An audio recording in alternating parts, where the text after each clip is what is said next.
I'm going to talk a little bit about Policy Space 2. It's called Policy Space 2 Real Estate Modeling, but it's based, of course, on Policy Space 1, a model I have been developing here at IPEA. And I will talk first a little bit about Policy Space, and then I'm going to talk a little about how the changes and the new improvements are changing the framework. So let's get started. I hope everybody can see the PDF. If not, please try to let me know. So overview is I'm going to start a little bit on motivation and justification. I'd like to highlight why real estate is relevant. Then I'm going to talk about the model itself, give some details. Of course, the model is very large. Please feel free to further communicate or further investigate. I'm going to give some references throughout the speech. And then I'm going to discuss a little bit about the to-dos and the questions and how you may get involved if you're willing to do so. All right, so let's go first to the housing multiple influences. This is very well recorded in the literature, but there are different strands of literature with different emphasis. Real estate is an area of analysis that involves macroeconomics and spatial urban studies, and then even perception and microeconomics and a lot of things at the same time. So I try to organize a little bit to see how to pinpoint how it is really relevant. So the first thing is that houses are a unique good. It's very different from cars, for example. First, because it's very durable. It might go for 100 years easy. It's illiquid. It's much harder to sell than a car or something at the shop. It's difficult to make it to divide it, although sometimes you can make it divisible, like renting out rooms, but it's not so simple as the other goods. It's very specific in the sense that each house is a unique location and then has a unique amenities and proximity and perception set of values. And it's at the same time the object of consumption. People buy houses to live, but people also buy houses to invest. And some of the models have included this willingness to buy as investment as something relevant to organize how the markets interact. Even though today we have funds, for example, of real estate in the stock market that are transactioned every day, and that it's very incompatible with the fact that the house lasts for 100 years. So you have to, not incompatible, but you have to manage these different time frames. Of course, you all know transactions are costly. They are inertial. Families usually don't move around very much. A typical family would move around once every 20 years. And the information in these markets are very asymmetric. Usually the person who lives knows everything about the house, how the water would run in the kitchen, but the buyer is just too much information for the buyer to acquire at once. Further, it's dependent on familial decisions. So if you're intending on having another child, or if your child has left your home, or if the child of your child is living with you, if you have moved jobs or moved schools, all matter. As I said, the house has a monopoly of location, so you cannot just stack up houses on top of houses to get advantage of a specific metro station, for example. So in short, it's influenced by accessibility, proximity, regulation, the definitions of the city, whether you may construct higher or not, if you have to have a window, what size of the window, and if you can have a commerce or not. All those are implications that influence the housing. And then you have the neighborhoods and etc. So you have an influence of space, you have an influence of mobility, you have an influence of land use, and everything is dynamic in time and space. All of this I have been talking for already some minutes, and then I haven't even talked about macroeconomics, the interest rates, if there is credit or not, if there is a downturn in the economic cycles. For example, is the coronavirus going to influence the real estate market? Probably so. How? And there is a problem of construction, which takes the supply to be, again, asynchronous in relation to the demand. You have a high demand now because there is a new campus, for example, but then it takes like 4 or 5 years, occasionally, on average 5 years, to provide the supply of those houses for those new campus. And then the new campus has competition and it closes down. And then you have all that supply of the houses that need to be reorganized into the market. So with all of this together, I hope it's going to be clear to see that we have to have a multidisciplinary approach. We have to take insight from economics and from psychology and perception, and then from spatial studies and urban studies, and then from policy. So we have to try to organize everything when we think about real estate market. Just to finish, I was considering these ideas by myself, but recently I went to the macroeconomic literature about housing bubbles and hot properties, and all of this information are there. I have pinpointed some of the references here. They are in the end of the presentation. We make the PDF available so that you can check, and these are just some of the references. So now about the model a little bit. Policy Space was published as a book about 2 years ago, in 2018, and it discussed the model that we did from 16 and 17. Of course, I forgot to thank as Isaac Eberhardt, who helped very much in Policy Space 2, and then Francis Tseng, who had some occasional helps on the first one, very intense, but not during a long time. And now Francis is also helping us very much with phase number 2. He's a computer scientist based in New York with a lot of experience with agent-based modeling, so we always have to thank him very much for his contributions. And then in this book, you can find the literature, you can find the explanations about the methodology, and some initial details of the model, and some initial tentative results. Then we moved on, we published in CAPS, we published on the Journal on Policy and Complex Systems, a little bit about the model. So what exactly I'm talking about? What is Policy Space? It's very clear to see. In short, it's an open source model. It's available on GitHub. The difference about Policy Space, it's spatial, but it's also economic on the tradition of the macroeconomic models. It's intra-urban, so location is relatively precise at the level of the census tract, and they matter in the model. We take spatial rules. Of course, it's an agent-based model. It has 3 markets: labor, goods, and real estate. And it has a tax system in which we try to have proxies for 5 different taxes that we impose on those 3 markets, right? They are taxes on consumption, tax on labor, tax on the profit of the firms, taxes on the property itself, although with a very small margin level of taxing, and also taxes on the transmission of real estate. And importantly, it's an empirical model with all the 46 official metropolitan areas in Brazil. Not exactly metropolitan areas, it's more like the conurbated areas of Brazil according to our statistical institute. So what's about Policy Space 2? I'm going to talk a little about Policy Space and then see what we're moving further. Policy Space 2 is also already available. It's on a GitHub. I took the moment of having the seminar, this webinar, and I published it open on last Monday. So just go to github.com Furtado /Policy Space 2.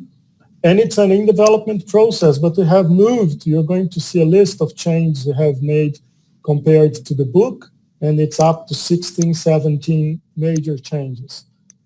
So in this evolution, what we are going to talk about the research question, the results, but a little bit before what Policy Space is different. So we included a credit market.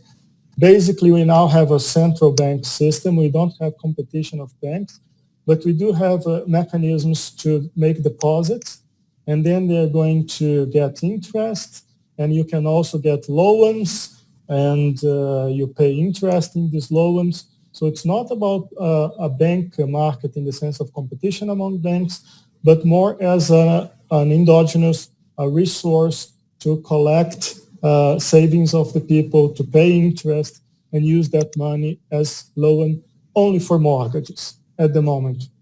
We also included the rental market, and I think this is very relevant because in policy space 1, we could only have own or not own a house, and then you would have to have a house to participate in the model. Now you can just rent a house, you don't have to own a house. And we introduced the construction sector.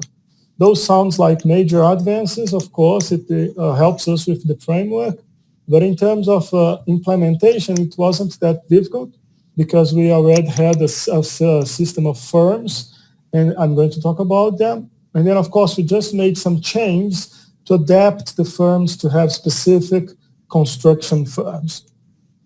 And I'm going also to show in the first phase of policy space, we did a transport model, which is independent. It's also available on GitHub. It's totally the work of Francis Tseng. The repository is in his name, but it uses the data that you generate from policy space. So we are now going to use that existence of resources, let's say like that, and try to, and it's going to be easy, we're going to do it, we're going to incorporate transportation costs to help the families evaluate their choices when changing jobs and when changing houses as well. So a little bit about the motivation, a little bit about what policy space is, now a little bit about the research questions and results, and then I get into some details. So for policy space 1, we had a very specific research question. We want to investigate whether alternative tax distribution would make difference among municipalities at the same metropolitan region. So the idea was that we would construct the markets dynamically, spatially, endogenously, and then we would apply taxes to these markets. And if we change the way that we distribute these taxes without any exogenous input, would it make a better economic sense in the end? And we did that empirically. Of course, we did an early paper in JAS with the model being just analytical. And then we evolved the model to have it empirical. And then we used actually population, actually schooling, all the details of Brazil. And it was very interesting because the effect is very small. It's very marginal because the amount of taxes that we are redistributing is also very small. But it was relevant to find out that the results are different by metropolitans. So we can say that the results are locally specific. They depend on each region. And one of the best answers that we got is to understand how is relevant the Municipality Transfer Fund. The Municipality Transfer Fund is a fund in Brazil that we collect money from income, taxes, and we redistribute among the municipalities. And because the peripheries of the municipalities in metropolitan regions in Brazil are very poor, this fund has a very positive effect of counterbalancing the poverty in these poor municipalities in the periphery. Moving on to policy space 2, we have built all this model, all this effort to answer this question. This question is now done. And we are now moving further. Oh, we can use this framework for so much more. It's only about framing the correct questions and making the correct adaptations.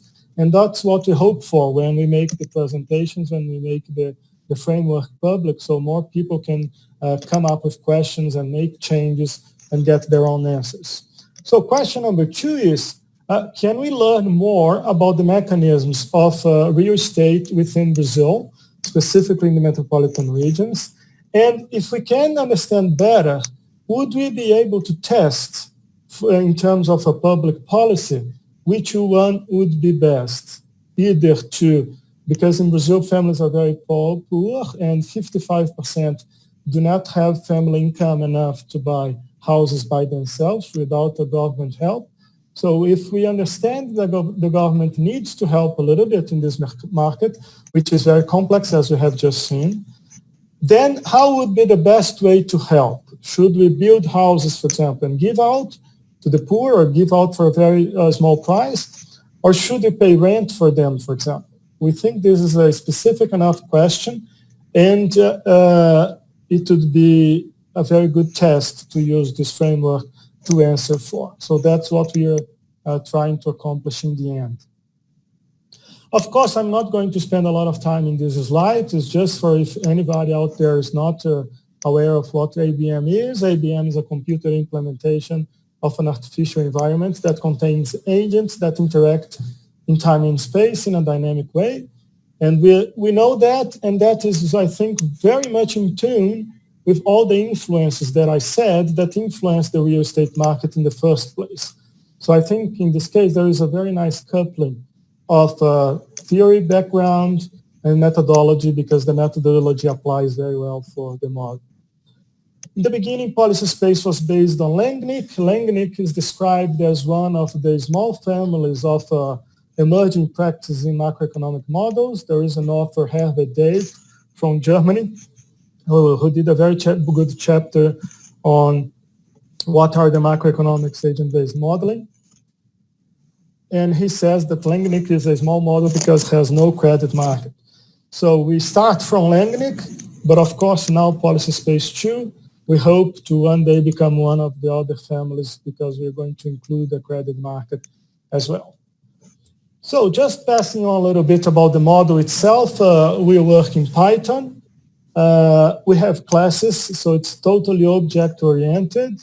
And basically, for people who are not from computer science, what we have is this. We have the objects that we describe. Basically, what our job is to go to the literature, find the mechanisms, and implement the mechanisms as rules. And then we organize all these classes as objects in Python. And then we start a simulation. We have a bag of all these agents, and then we have a simulation main area in which we just schedule the actions for certain times. So the first thing is, for example, check if you have a job, for example. Check if you have a job. And then we get the bag of agents that are looking for jobs, and then the bag of firms, and then we apply the rules and we match the workers with the firms and etc. Then the next step is to make production. So we get the bag of production of firms, and then we operate the rules of production, and then we come out with the firms and the output. And then we have the consumption phase. The goods market gets into play. And then the families whose workers have salary and were paid and don't have an outstanding loan, they use that money to buy and everything. So in the model we have workers. Workers are organized in families. All budget area decisions are at the family level. So all money that you earn goes into the budget of the family, and all the decisions are made collectively. There is a class of houses. The houses are fixed in space, but the families come and go.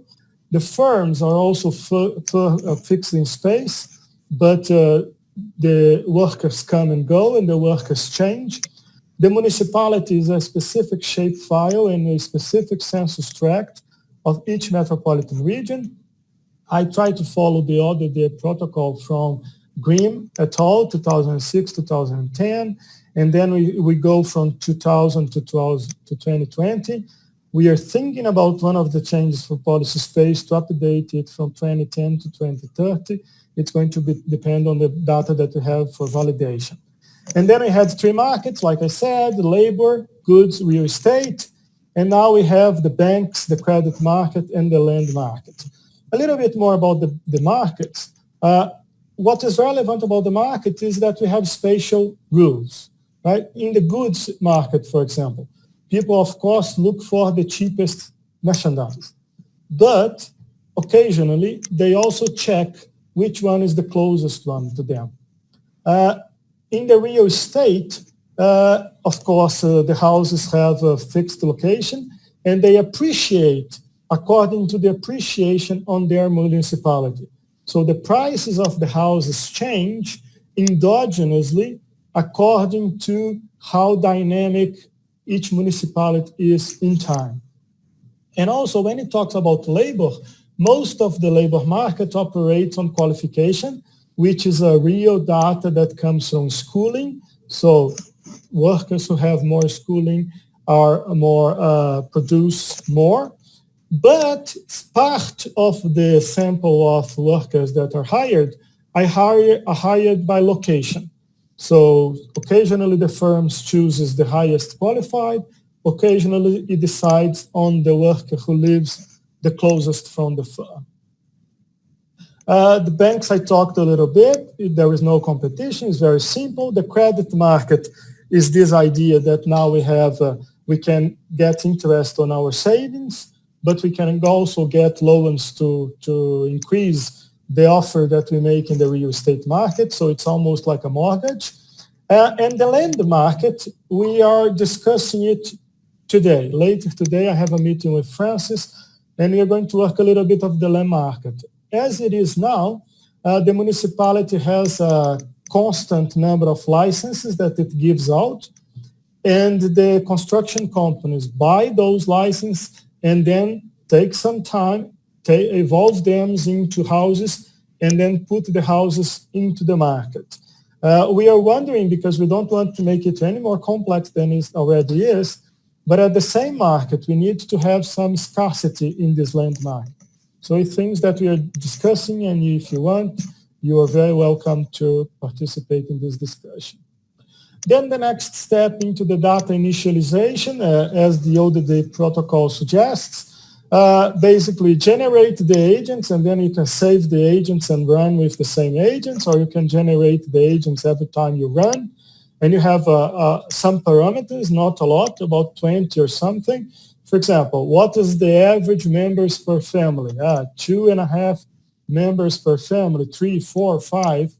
And this is relevant because this is the part that if you wanted to take this model somewhere else, to California, for example, you would only have to change the input data, which is this, and of course, some of the rules that you may want to adapt for your case, right?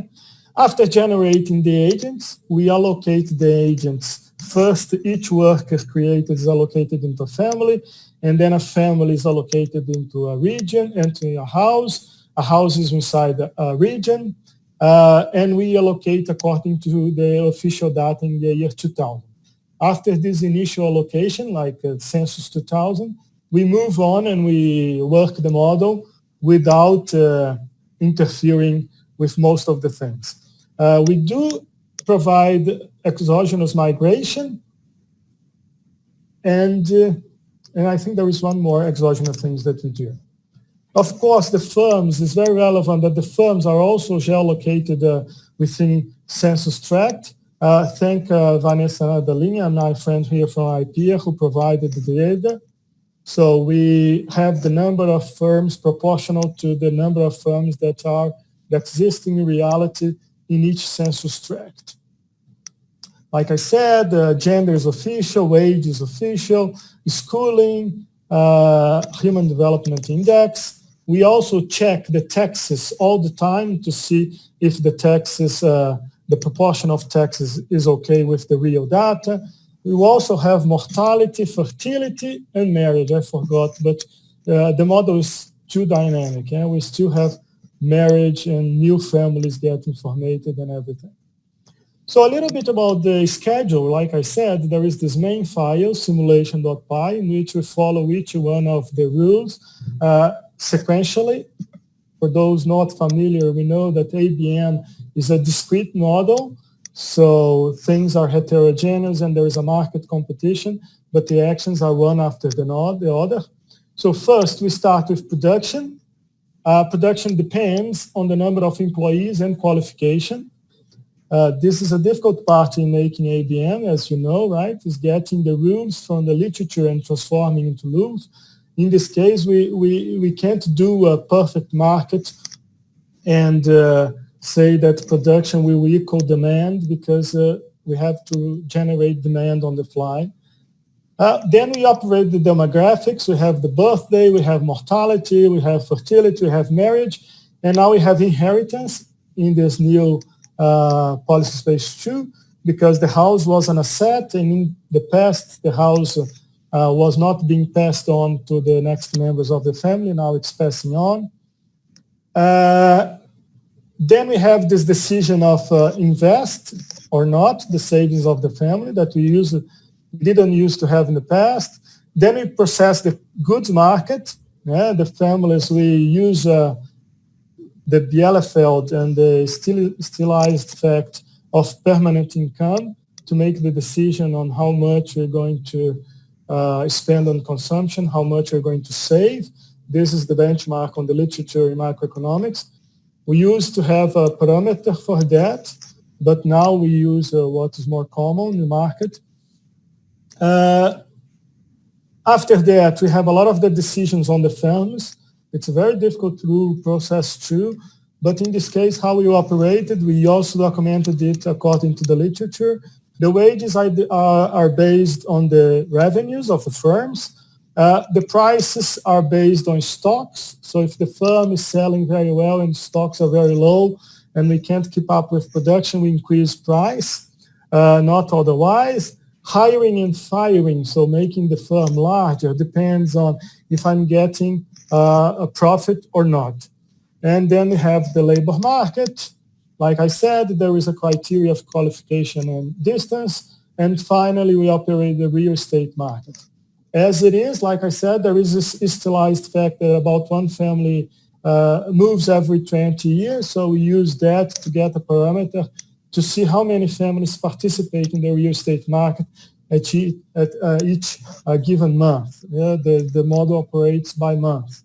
And then the percentage of the family goes. There is always house vacancies. Empirical data that we worked from Brazil suggests that most metropolitan areas have about from 9 to 11% of house vacancies. So there are always 10% more houses than families. Then we operate the prices. The prices are calculated hedonically as a regression in terms of the supply. The family that is going to offer the house simply calculates the price based on the neighborhood that the house is located. And in the side of the families making the demand, making the offer for the house, they just look how much money, and they see, I have this kind of money, what house can I buy?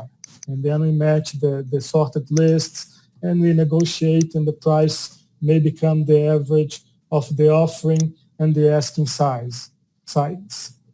Then we apply taxes.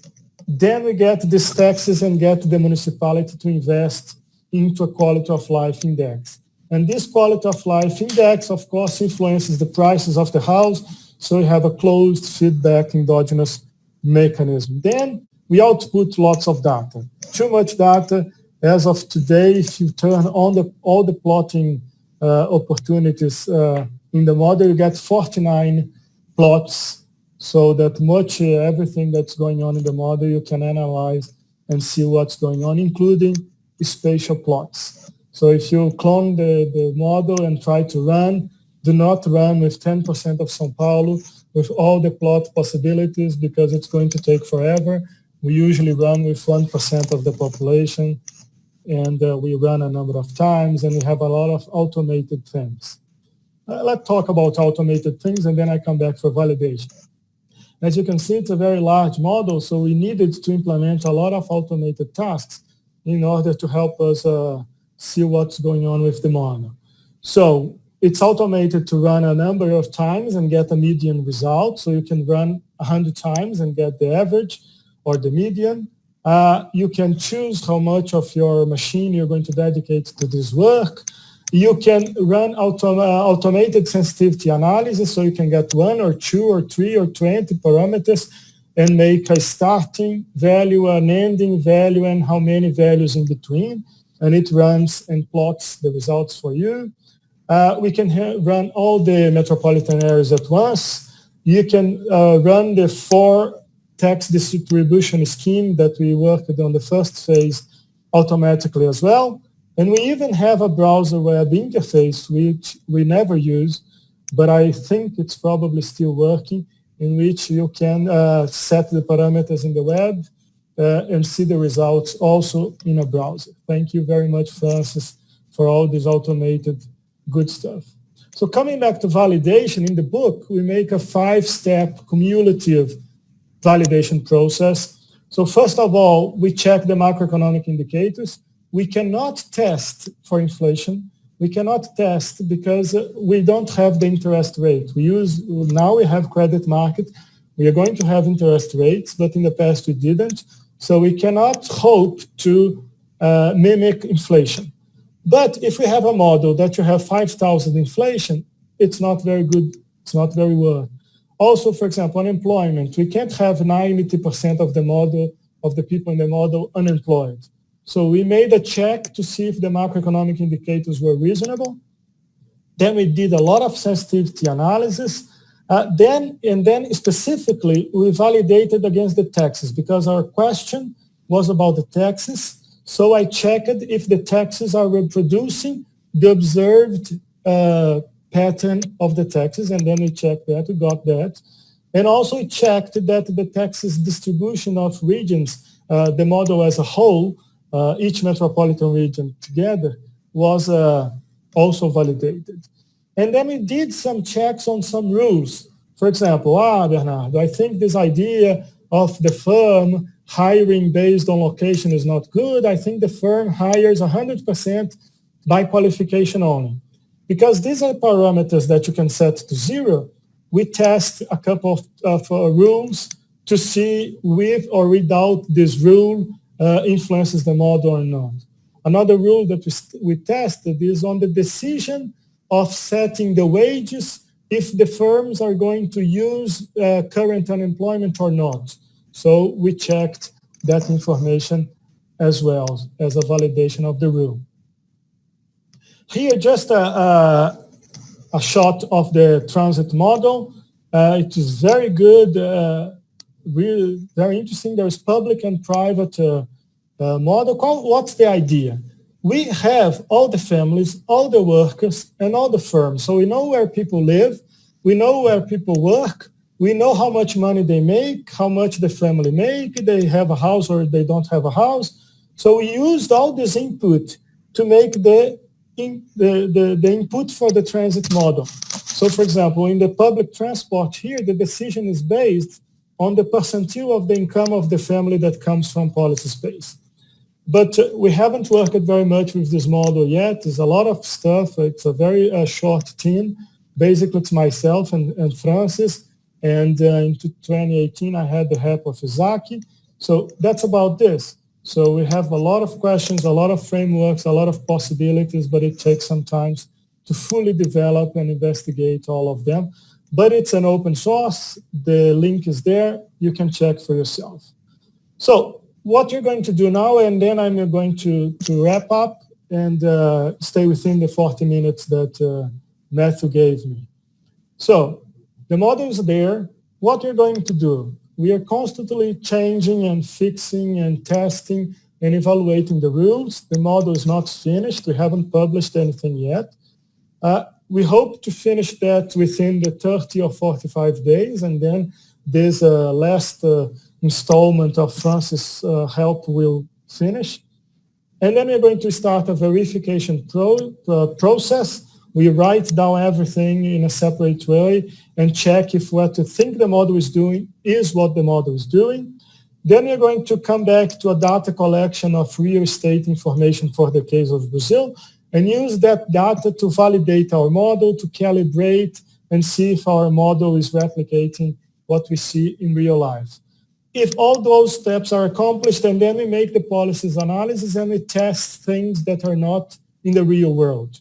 Yes, there is no money of the government going to the rent. There is no money going to housing ownership as well. But we can test, okay, we have $10 million. How are we going to divide this money and which one is going to produce the best results, taking a look of all the outputs of the model. And then, of course, we have to publish. And I'm sorry, I think I won't be able to make the CAPs this year, but maybe next year I'll be presenting in the next conference. So just to wrap up, we have a few contributions that we believe policy space works from.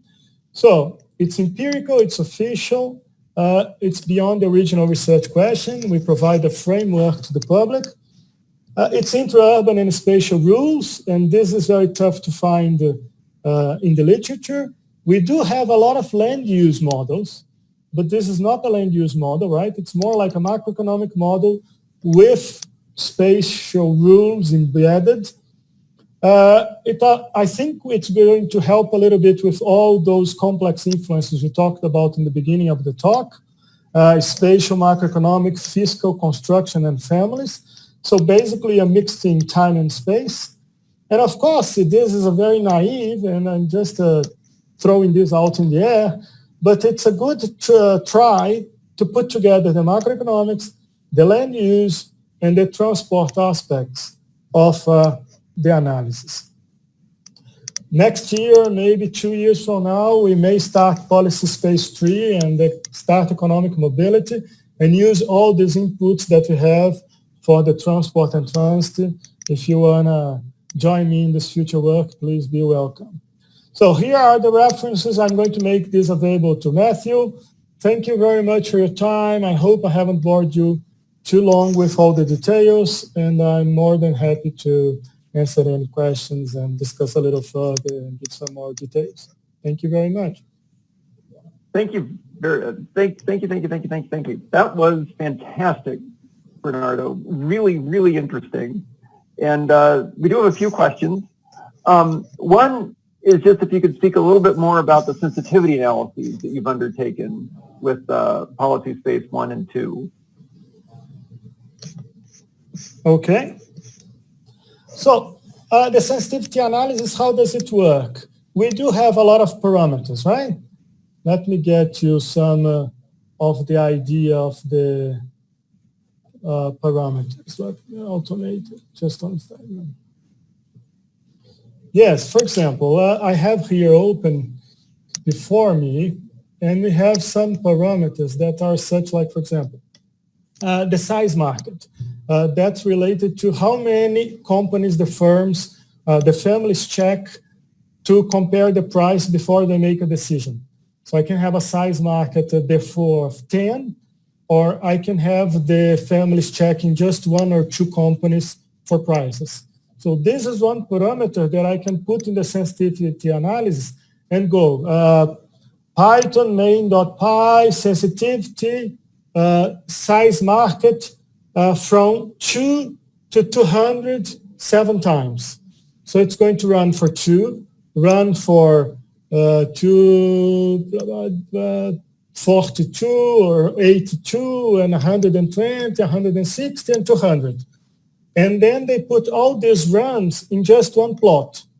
And I can look at all the output of the models, for example, inflation, unemployment, GDP, families consumption, families money, Gini coefficient, all the things of the model, house prices, everything, according to those different 7 values, right?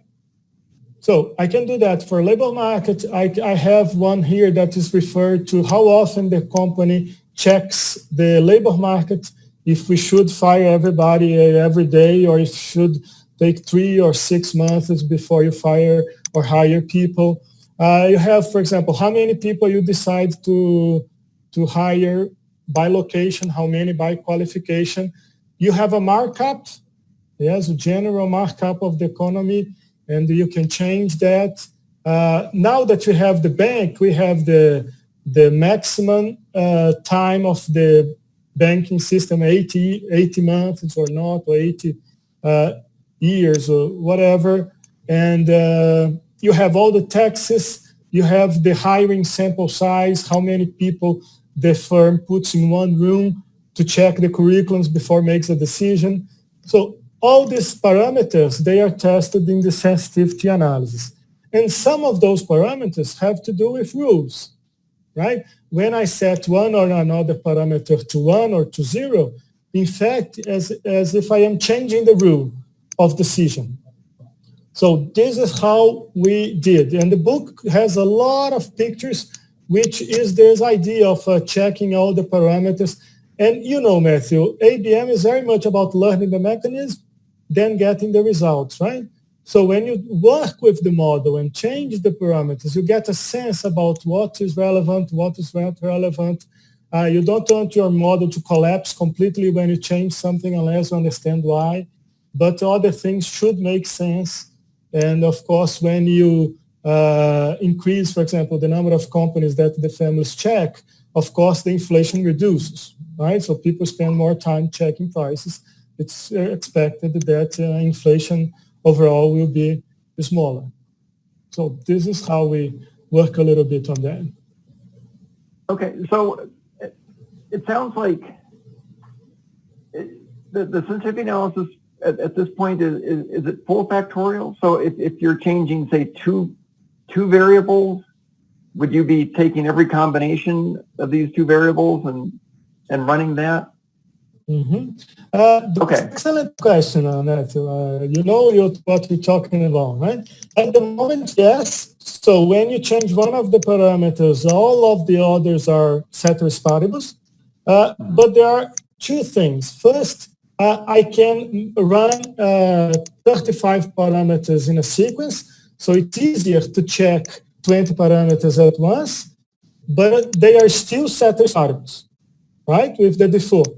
Okay. And the other exercise that I have in this direction is that I made another model. It's called Machine Learning Simulates Agent-Based Modeling, which I presented for you 1 month ago.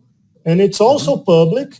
And in this idea, it's almost like given the model, what can you do with the parameters? Yes, it would be like a mapping of parameters from input configuration to output without running the model, right? I think all the idea is there, but I didn't have so many runs to test the model. And also I am waiting on a partner to give me some insight into how to run a many-to-many machine learning, because I would like to map from 20 configuration parameters into 13 outputs. So I need a many-to-many neural network, and I'm not very familiar with machine learning, so I'm waiting on a friend who is in Canada to help me out with that. And then in this case, what you do is you train the machine, and then you process a lot of configurations of parameters. Then it's not ceteris paribus, and then you would get the output this way, which is an interesting idea, I think. Absolutely. And the trouble, of course, is that the combinatorics can just crush you. Yes. But, I mean, there are, it's like, let's see, the Naval Postgraduate School's SEEDS lab and the simulation experiment something lab, Dr. Susan Sanchez is, at least last I looked, is running it. They've gotten some interesting results developing some techniques for using nearly orthogonal Latin hypercubes for sampling these virtually infinite input parameter spaces in a statistically meaningful way. Because, you know, to your point, as much as I would love to have the computational horsepower to grind away on these things one at a time, sometimes it just, you know, when your model takes a while to run and you're under some time constraints, it just, you don't have the time to do it. You got to just start, okay, just going to start manhandling these levers and hope for the best and see what you can get out of that. Oh, that's fascinating. So here's another interesting question. So let's see, I built some ABMs of the housing market about 10 years ago. We were looking at the effects of strategic default.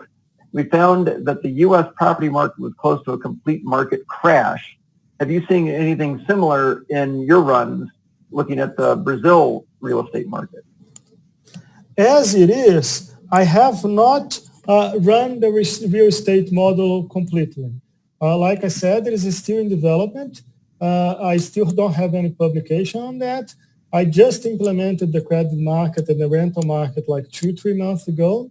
So I still have to finish the model and then validate that and then start with the analysis. So I think these are some of the questions we're going to maybe able to answer, but I'm definitely not there yet. So just for you to get an idea, if you go to the public site, let me put the link back here. If you go back to the site, you can find a file there, questions.md, which are, apart from that initial objective goal number 2 that I mentioned, a lot of other questions that I think this framework could help to answer. So please feel free to make a pull request. I would love that, and include a question of your own. And I hope that all these to-dos are going to be done by December, hopefully by October, and if I have help earlier yet. So you're going to be busy. Yeah, that's what I do.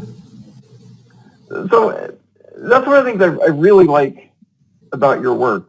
These really nice, crisp, policy-related questions. That I mean, there's a very specific way to approach them, and they can have a nice, crisp answer. You know, essentially, sort of a yes/no. Is that a function of your work with the government? And that, I mean, basically, that, you know, do we implement this policy or not? And that sort of thing. And if so, or maybe because of that, how receptive are your clients, customers, sponsors, I'm not sure the right term, to your results and to these methods? And have you found, you know, ways of presenting these things that make it easier for them to digest or not? Mm-hmm. Matthew, unfortunately, at this time, my answer for you has to be a no, right?